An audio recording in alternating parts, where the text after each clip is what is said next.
Shabbat Shalom, brothers and sisters. This is part 2 of the Hebrew Israelites video. 2 weeks ago, I made part 1 of this video, and I've had tremendous response from all of you who wanted to see more of the Bible in which I describe the restoration as it will take place and where will the people come from. That is very important for us to understand. Before I get into the nitty-gritty, I want to show you some books which will be valuable to your study. The first book that I have is called Beit Yehoshua, son of Zadok, son of Daud. Now this book describes the family and the people surrounding Yehoshua, that is Jesus of Nazareth, and people around him who there were, people like Matthew, Mark, Luke, John. This book describes the people. You have heard often from the church that Luke was a Gentile, but I describe in this book that Luke was not a Gentile. I give the evidences to prove that Luke was a Hebrew, and I show you many other evidences to reveal what happened to Miriam, the mother of Yehoshua. Where did she go to after the crucifixion and resurrection of Yehoshua? So this is an important book for you to get and have in your collection, because it contains much knowledge of the families and the lineages and who's who of the renewed covenant, New Testament writing of the Nazarenes. The second book that I want you to look at is Yehoshua, the Black Messiah. My next segment is going to be about that. This book, brothers and sisters, is about who Yehoshua was, his lineage, and I prove in this why his color isn't Caucasian white, as it is described today in the churches, in the films.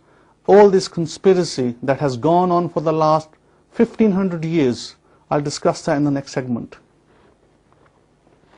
And this is the Abrahamic Study Faith Bible. It is a 2-volume Bible set. This has accurate names, accurate translation, Hebraically done, and in this Bible you can locate lands, peoples, lineages, and you can tell who's who. If a man is African, this Bible will not hide that detail for you, like other Bibles do. For instance, Moses, who was born in North Africa, we reveal his lineage. For instance, Abraham.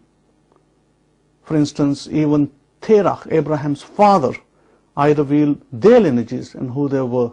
And I take you right back to Adam. So this is a very important tool for you to study.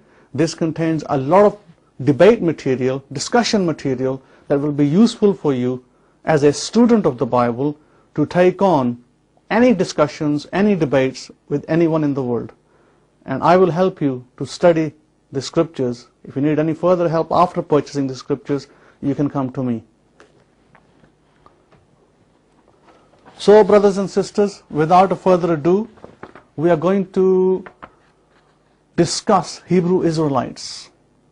Where are they going to come from? Now, as you know, most of the church today is stuck with the idea, and even people outside the church, and I'm going to name names now. People like David Yair or Brit Am, they suggest that Hebrew Israelites are going to come from Europe. Now there's millions of books being written. Even a person called Stephen Collins has written a book where he describes various people in America, in, for instance, England, in other countries of Western Europe, which he believes that there were Hebrew Israelites. He even goes so far as to say recently that the 300 Spartans may have been part of the Hebrew Israelites. However, I'm going to tell you today that none of that is entirely true.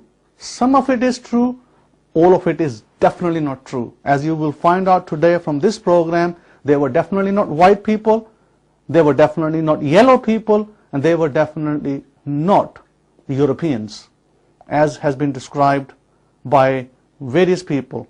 And as you know, the church has ignorantly, I would suggest, followed through with this deception for the last 1500 years, when they should very well know that these people were African origin.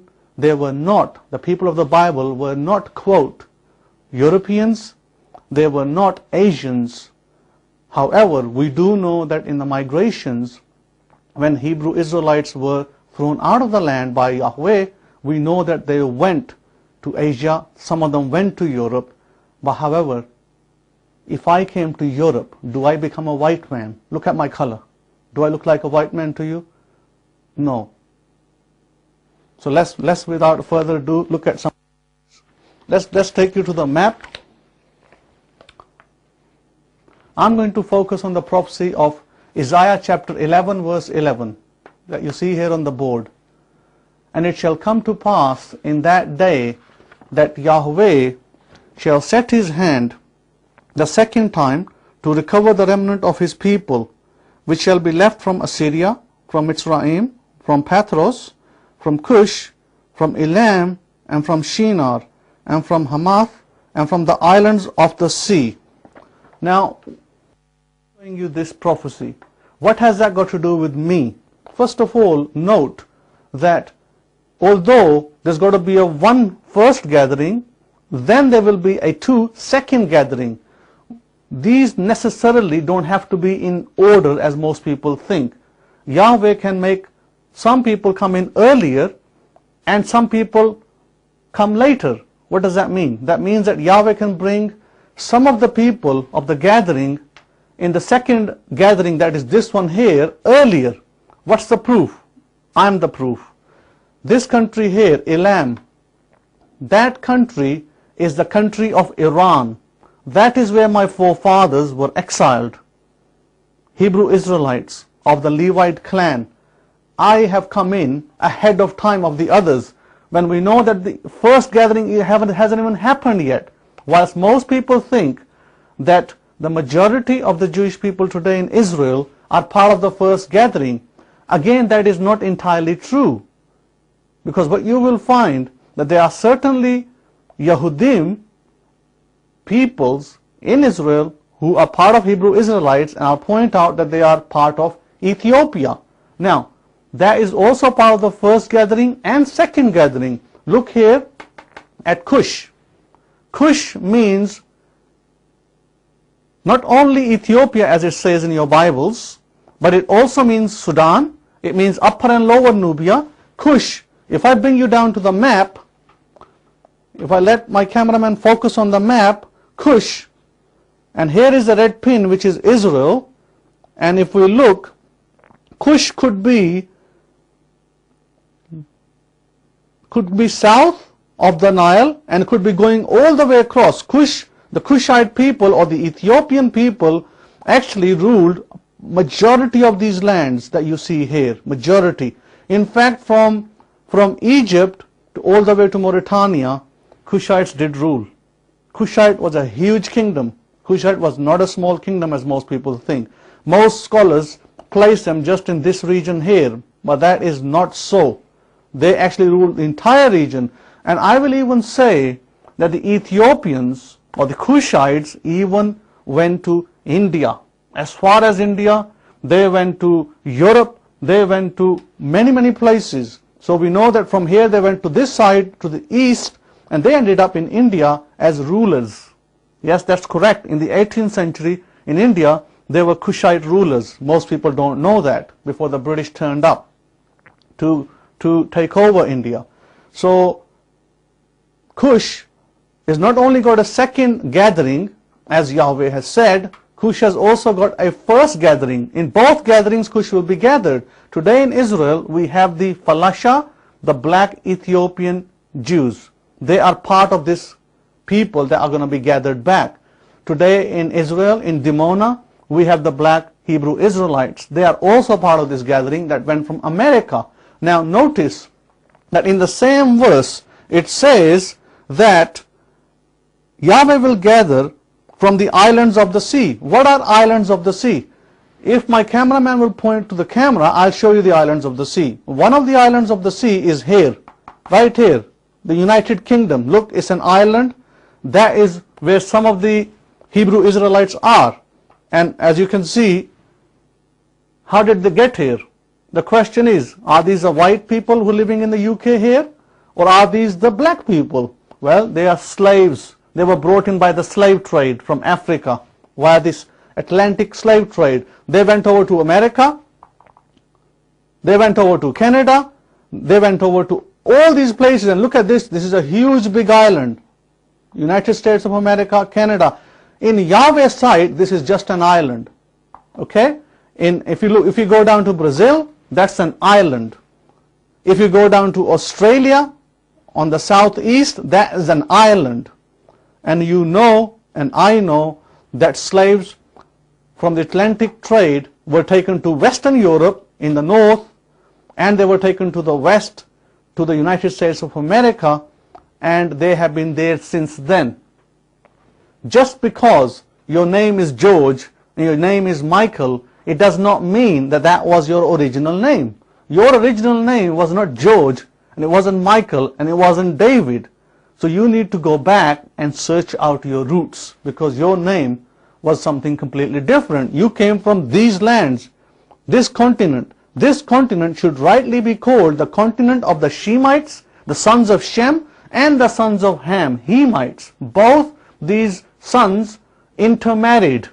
Both Shemites and Hemites intermarried, and they ended up in this continent. They even ended up in Europe. How did they end up in Europe? How did they end up in Europe? Well,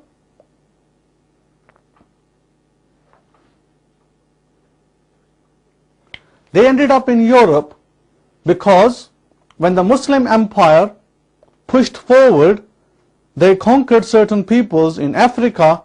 They then made them into an army. These were what were termed the Moors and the Berbers.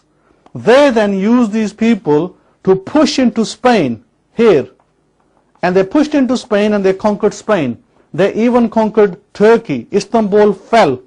If you remember, in the 15th century, Istanbul was the first one to fall. Then Spain fell. These were what was described as the Berbers and the Moors. The Berbers and the Moors, friends, were African people. They were converted forcefully into Islam, and they were then used as armies because they were great fighters. Remember, great fighting did not develop from nowhere. It was in the Hebrew blood. Hebrew Israelite blood had great fighters. You can go back.